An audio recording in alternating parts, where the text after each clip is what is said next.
morning. Excited to be here today in Chicago. So I'm Chris Marino, and I work for American Express, and I'm excited to share a campaign with you guys that we recently worked on, which I will go as far as to say is probably one of the best campaigns that I had the privilege to be a part of. And my team is very focused on acquisition, right? So really lower funnel conversions. But this campaign really gave us the opportunity to identify what are the right signals to drive a conversion, and how do you build a more qualified audience pool over time. So we'll go through some of those details. So first I want to start with a little bit of an external perspective. As we approached this campaign, there were a couple of things that we were hoping to solve for. So first, we took a look at the marketplace, both from a traditional competitor perspective and from a non-traditional competitor perspective. And what we found is the marketplace was very cluttered. And more often than not, the content was the same, right? So there was really a big opportunity for us to break through. The second is audience trust. Probably one of the most important things that you can think about when you develop a campaign, but audience trust is fragile, and you need to be able to demonstrate value to really earn that audience's trust. What you can't do is think about short-term sales pitches, short-term solutions that are more focused on solving for your business versus solving for a customer need. And last but not least, having a great product today is just simply not enough. You need to be able to articulate why is that product important to your audience and what need is that solving for them. So this gave us a really kind of interesting space to play in. And what I hope you walk away from this presentation with are really 5 things, right? 5 tenets, 5 principles that I hope you can apply to future campaigns that can help improve the efficacy of those campaigns. So first and foremost, you have to think about how do you future-proof your business, right? The channels that are your strongest performers today might not necessarily be your strongest performers tomorrow. And so really thinking about how are you selling in an enterprise test and learn agenda that gives you the opportunity to future-proof your business.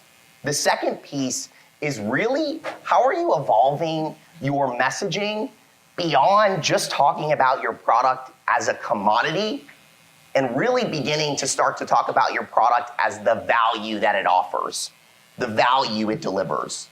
Third, I think this is one of the most important principles in any campaign. How are we connecting with our audience through a need and in a way that they can relate to? Critically important, right? Fourth, your brand's cornerstone. We all have great brands in the room.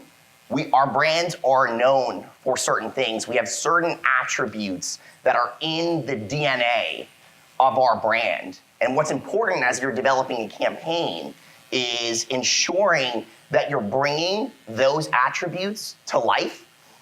And then last but not least, measurement is always critical, right? To be able to sell in a campaign, to get the investment that you need to launch a campaign, you need to be able to present a rigorous approach to measurement. And then at the end of that campaign, you do need to be able to identify what does success look like, and was this campaign a success, and why would we continue to test? So those are the 5 principles, and I'm gonna go through them in more depth, and then I'll recap them at the end. So I like to start with the results because I think that's important. So this campaign was very successful, fortunately. And I think there were a couple of things that really made it successful. So when you look at this slide, you'll notice that these are not acquisition metrics. What my team is usually measuring is how many new customers are we bringing in? How much are those customers spending? And what is the profitability of those customers to American Express? These metrics are a lot more focused on how are we identifying the right signals that show intent and education that ultimately lead to a conversion. And there were a couple of ways that we thought about measuring this. The first was, are our ads driving lifts in site traffic? So are people seeing an ad? Are they clicking on that ad? And then are they going and learning more on the website? The second piece is retargeting pool. I think this is a really important one. I'd go as far as to say this is the most important metric in the presentation and in the campaign. You can only target audiences from a lower funnel perspective so many times, right? Like, we all probably have very high frequencies. We're all hitting them with the same message. But if you're not reaching a net new audience, you have a challenge, right? And so growing our retargeting pool really allowed us to reach people who were not even thinking about American Express as a solution for their business. And then it gave us the opportunity to have them start thinking about it and deliver and continue on the messages that we had started to share. Third, lifts in branded search, very similar to site traffic. Are we bidding on the right keywords that are aligned with this campaign strategy? And are these driving increased results? And then last but not least, product consideration, right? A very difficult metric to move. I think we can all say that this can take years to change this metric. We had to do it in a condensed period of time. But I do think it's important that this one is one to watch and one to think about, just because it does take quite some time. But there are really great surveys that you can introduce into digital after someone is exposed to an ad to get a read on things like this. So I want to show you the marketplace and what we started to think about as we were solving for this problem. And when you look at this slide, it's interesting because from a competitive perspective and also from an American Express perspective, we were all showing up in a very similar way. Similar imagery, similar photography, similar visuals, and most importantly, the message is all centered around points. It's a very short-term solve, right? So bringing in customers, giving them a points offer, and what that really leads to is not high-quality customers, right? We want to bring customers into the American Express franchise who we can have a long-standing relationship with, right? They're going to be a valued customer. They're not just in it to come in for the points and then a trite and then go to a new card. So we felt that this was what I would call a sea of sameness. And our opportunity was, how do we break through this sea of sameness with a fundamentally different approach to visuals, but also a fundamentally different approach to messaging? And we were fortunate because we had a really great new brand platform in market. American Express is a 168-year-old company, and it is constantly a company that has reinvented itself. We started out as a freight-moving company, and if you think about what our old CEO, Ken Chenault, used to say, he used to say, we want to be the company that is going to put ourselves out of business, right? So really fostering that innovation mindset. And from a brand perspective, we had the opportunity to refresh our brand this year. And what that allowed us to do was really start talking to customers through a hybrid approach.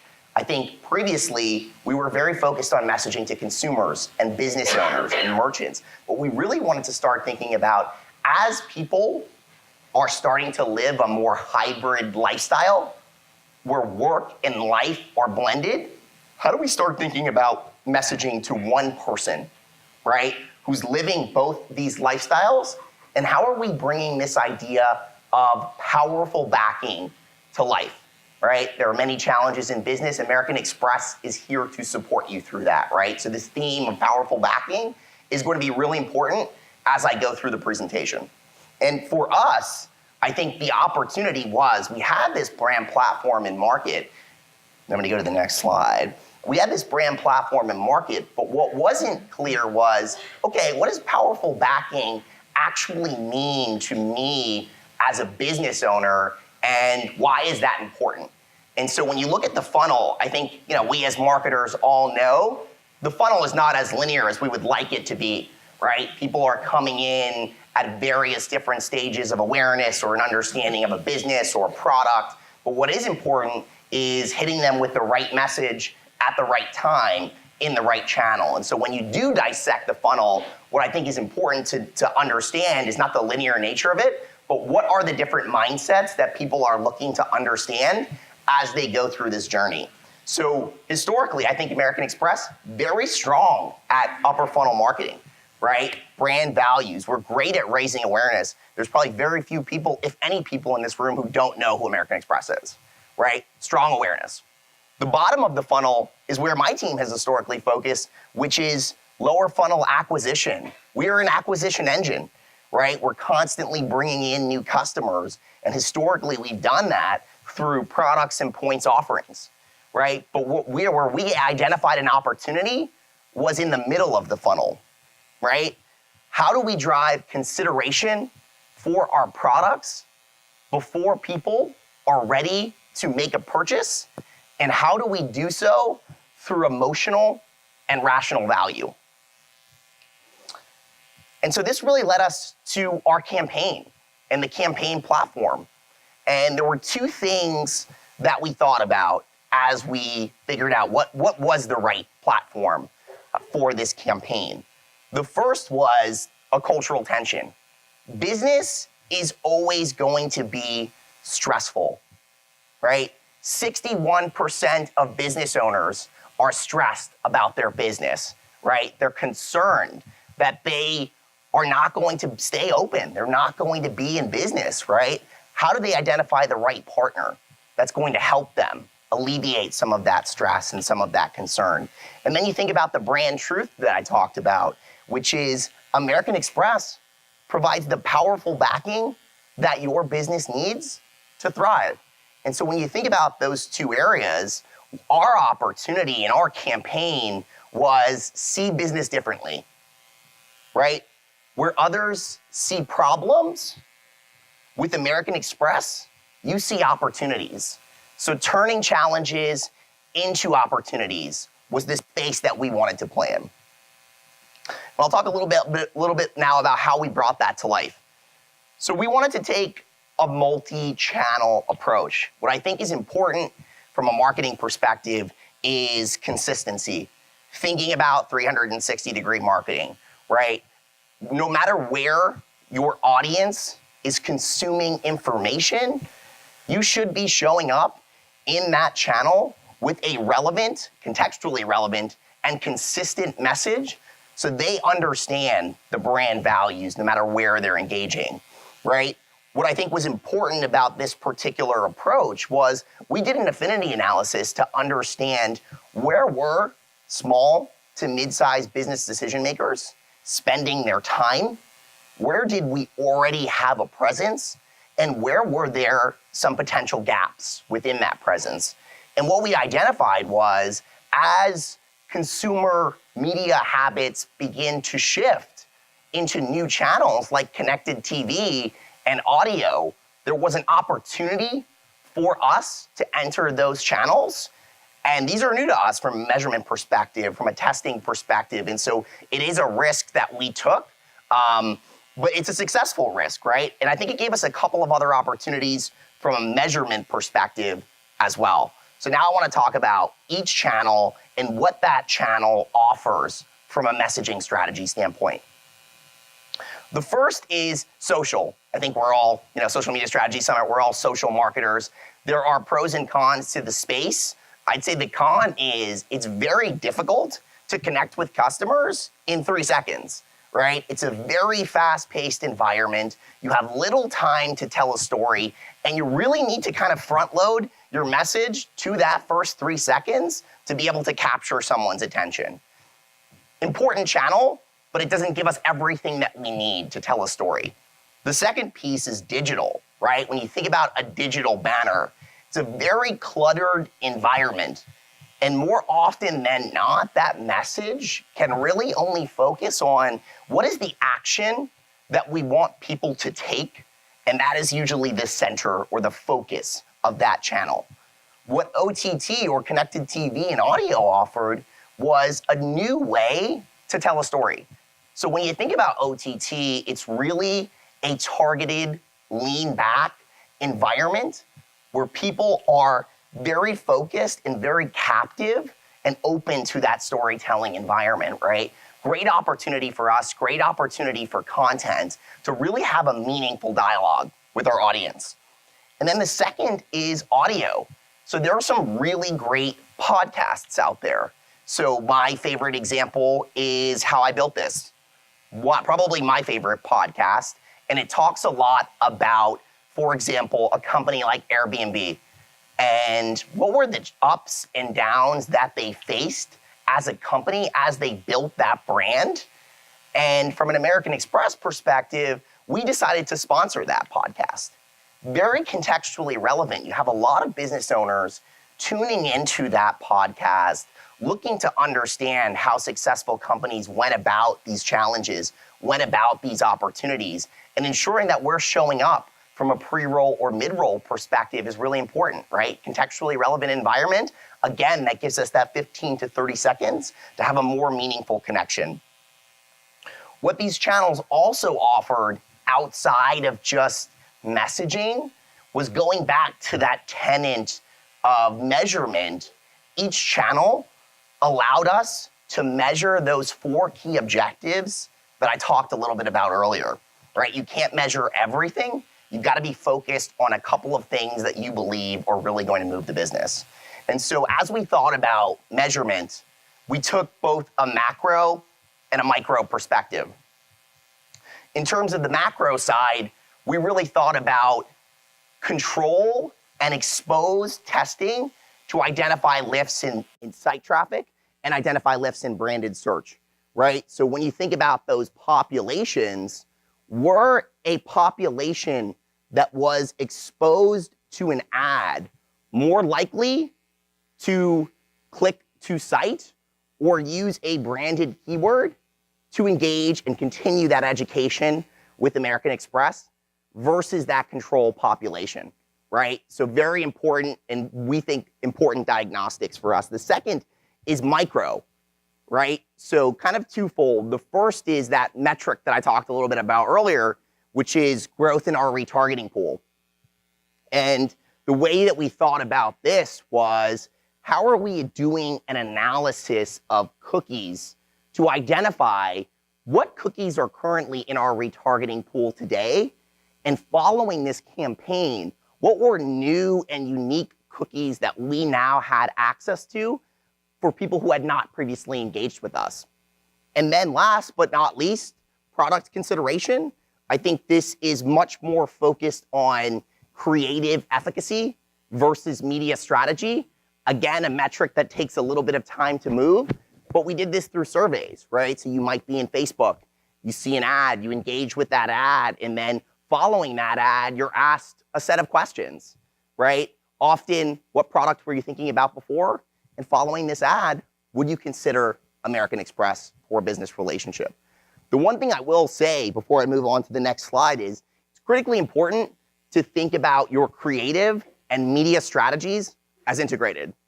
And more often than not, I see these strategies as competing at different companies, right? Creative and media is working in isolation. And I think what made this campaign so successful was through each step of the journey, we were partnering together.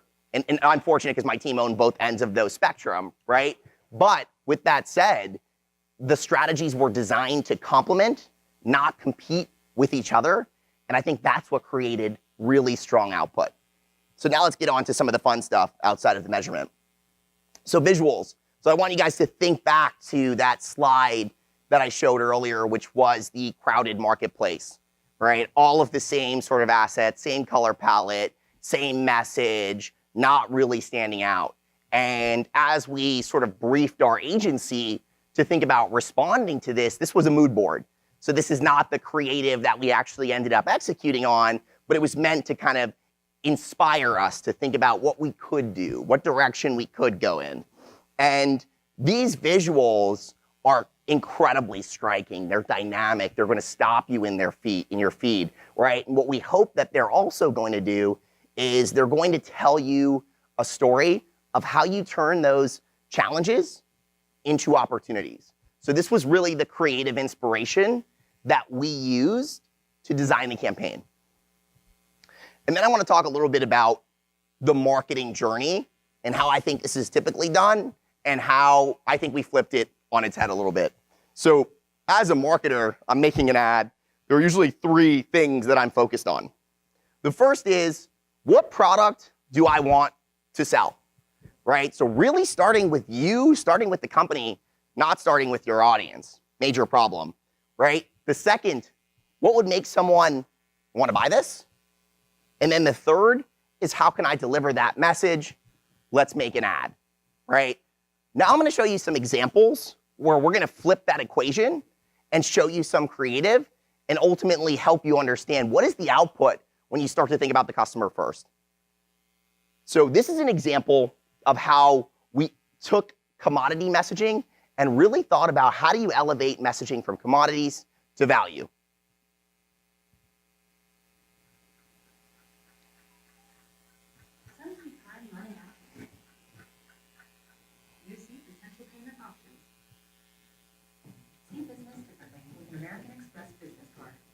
Right? So this is there's going to be a formulaic approach to how we do this creative through each asset, but we're going to start with that cultural tension of business owners and the theme of stress, right? Business owners often wear a lot of hats, right? They have little time to pay. They're worried about getting to that next payment. And this is really flipping that equation to say, when you're partnering with American Express, you don't need to worry about that short-term payment because we're going to be a payments partner that's here for you for the long term, right? And now I'm going to show you a couple of other examples, and each one is going to follow this sort of same approach, and then we're going to show you an ad within the context of where we ran that ad. So this example is about business travel. So I'm sure many of us here are business travelers. It is often very stressful and inconvenient. I ripped my blazer last night. I woke up this morning, I was like, wow, I have to get on stage and have a ripped blazer. That's devastating. Hate business travel, right? Or I think about my flight yesterday. I'm leaving today. My flight went from a 3 o'clock flight getting into New York at 5:30 to a 3 o'clock flight going into Charlotte, landing at 7 o'clock, and then getting into New York at 10 o'clock, right? It's stressful when you have a lot of things to do. Things happen. And so the second piece is, what do you want when you are traveling? I want a quiet environment away from the clutter in the airport that gives me the opportunity to get work done or to relax, right? And then we thought about, okay, what are the assets that American Express has that can deliver on that? And so we thought about the Centurion Lounge, right? I hope some of you have been in those lounges. They're usually really great experiences for Platinum and Centurion card holders. And what we wanted customers to take away from that was running your business while traveling doesn't need to be stressful. And now I'm going to show you an example of that. Some see no way to work on a work trip. You see the new use case. Get access to more than 1,200 lounges and over 500 airports. See business differently with the American Express Business Platinum Card. So hopefully a fun ad. I think they're all really dynamic. I mean, they were certainly a lot of fun to shoot. And what I will say is one of the things that you'll notice about the difference between the ad before and this ad was another aspect to testing that we wanted to think about was multi-card assets versus one card, right? And so what works better? Now, when you're thinking, American Express is a bank holding company, right? It is incredibly challenging to get marketing out the door because of the regulatory scrutiny that marketing goes through before you can get it to market, right? And so we thought about a couple of different things. I think first and foremost, you got to bring your partners along on the journey. Compliance, legal, product. They really have to understand what is it that you're trying to accomplish? What is your competitive set focused on? And why is this important to future growth from a company perspective? And when you think about multi-card versus single card, Multi-card gives you more flexibility because you can talk about what are the benefits that 3 products offer, right? Versus a single card asset where you can really only talk about what is the benefit that that product offers, which allows you to be harder hitting, but it does give you a little bit less flexibility. And interestingly, I thought the single card, I was like, this is a home run for us. This is what's going to perform better. Actually, it was the multi-card that performed better, surprisingly. I think that just goes back to audience, right? Audiences want choices, and those multi-card assets really offer choice. So I'm going to go into another example. This example goes back to getting in the mind of a small to mid-sized business decision maker, right? You're wearing many hats. You are the CEO, you are the CFO, you are the CPO. You're doing everything for the company, right? And the cultural tension here that we're trying to solve for is you've got too little time to manage your finances on a day-to-day basis. And when you think about adding more time with the financial services product that you need to manage, that's something that you're not interested in, right? And as we think about not only product development, but also creative, we want to make sure that we're solving for those needs. And so this is the first example where we're going to introduce the concept of points, but it's not going to be points from an offer perspective. It's going to be points from how are we automating the top 2 categories where you're spending your money and giving you 4x the points on that without you having to spend any time managing the program, right?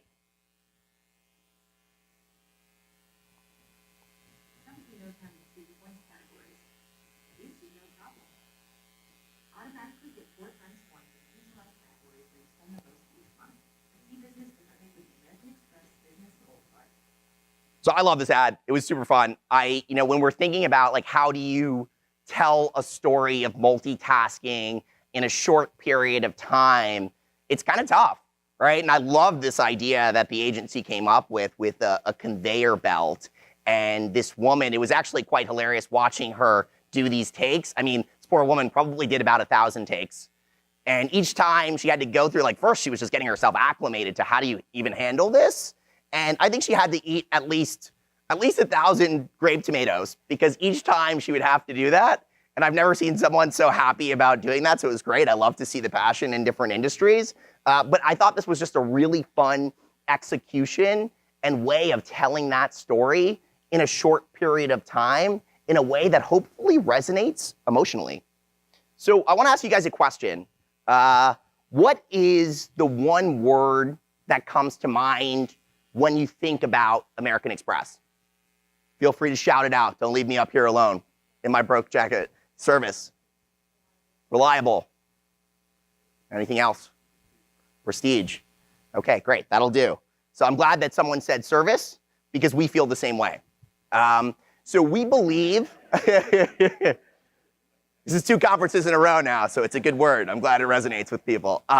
So from an American Express perspective, we're really a services company, right? And under Ken Chenault, our mission was really to become the world's most respected financial services company. Service is in the DNA of our company. And when you think about the principles that I shared earlier, this is really that cornerstone offering. This is what we stand for. This is what differentiates ourselves from the competition. So I'm going to show you one more example, and then I'll talk a little bit about that example. Some see missing shipments. Perfect. You see one call to American Express. Oh, that's fantastic. See business differently with an American Express business card. So as a business owner, and in general, we all hope that things don't go wrong, right? But obviously that's not realistic. I hope that I would never rip my jacket today, but that happened, right? And the important thing to realize is when there are problems, when there are things that occurs, having the right partner to provide backing is critical. And so in this example, I'm a business owner. I need to get shipments to customers on time. And if I don't get shipments to customers on time, not only does that risk my MPS, not only does that risk the reputation of my brand, but the reality is it's very costly. And so having the opportunity to get on the phone and call American Express, and hopefully some of you have American Express cards, but more importantly, hopefully some of you have engaged with the customer service teams who are just incredibly passionate and really do go the extra mile to help you in times of need, because that's what's important to us. It's that lifetime value, that lifetime relationship. And in this example, one of the ways that we thought about shipping was we called that character the box monster or Shippy, and we used CGI to develop it. And in most cases, for a business owner, that would be very scary, right? Your shipments aren't going to make it there. We use this example to show that the business owner was actually entirely unfazed by this shipments crisis because American Express was providing the powerful backing that their business needed to thrive. So a couple of more slides. I think measuring on the ecosystem is very important. When we went on this shoot, from a content perspective, what I thought was really important was in 2 days, we needed to make sure that we capitalized on every second that we were there. Not just from a video perspective, but also from a photo perspective. Because what I think is important is often a lot of campaigns don't connect. And so in this example, watching an ad and then going to a website that doesn't visually continue on that journey, that doesn't have the same messaging, that is very word heavy, that's not an ideal experience from a customer perspective, right? And so really thinking about how did we continue that journey and how did we ensure that from ad to website, you were having the same experience through visuals, through messaging, and really complimenting you to learn more once you did get there. And then from a messaging perspective, a lot of what I've talked about, right? Ensuring that you have the right channels that you can measure across the entire ecosystem. And once someone gets to the website, we will have an opportunity to retarget them, right? Which is important. But what I hope is more important is we are going to retarget customers with an ad when they're really ready for that ad because they've really been primed with the message on why is this product differentiated. So a couple of takeaways, and I really shared these in the beginning, but I want to make sure I recap. First, future-proofing your business, right? It's a scary thought to enter into new channels, and admittedly, I'm not going to lie, when I went on this journey, I'd never worked in OTT, never worked in audio, right? I had run social media strategy before this job, which was much more of a brand focus. Acquisition was new to me, but I knew it was important in the long term to fundamentally change the way that we were going to market because I didn't think the approach was sustainable. And from a marketing perspective and from a leadership perspective, I believe it's critically important that you surround yourself with people who know more than you, right? It shouldn't just be you. It does take a village to do some of this type of work. So that's one. The second is really evolving your messages from commodity to value. To do that, you really have to understand what that value looks like. And then going to the third point, you really have to understand what is important to your audience, what is important to your customer, and what are some of the challenges, that they're facing on a day-to-day basis that your product or service can help to alleviate. The fourth, keeping your brand's cornerstone alive. So for us, that was really service. And service hopefully came through in every example, but then in one more so in particular because that was a service value prop ad. So thinking about how do you do that, because audiences love who you are as a brand often. You don't want to fundamentally change that. You really want to complement that. And then last, measuring success, right? It was very difficult to get money for this campaign because the numbers on the screen weren't revenue, but we were able to do that through this exciting kind of like firsts of like, we're going to be one of the first teams in this building to test into this channel, but also in the industry. And then second, we believe that this is going to lead to long-term sustainable growth, right? And now, because we had so much success with the first campaign, we're now thinking about what can a phase 2 look like. And what I'm interested in from a phase 2 perspective is people-based marketing. And how do we use people-based marketing as we go on this journey to be able to connect our mid-funnel ads and some of these sort of site traffic, brand lift metrics all the way through to revenue. So that's sort of the presentation. I am not going to take questions because I think I'm out of time. What I will say is if you have any questions, let me know. Reach out to me on LinkedIn. I'll be here for maybe another 20, 30 minutes before I head out back to New York. More than open to that. And then I do want to thank a couple of people. So one, I want to thank Social Media Strategy Summit for having me here and letting me talk for 40 minutes. Very much appreciated. I also want to thank them for promoting me to EVP in the book. That was exciting. Best part of my day.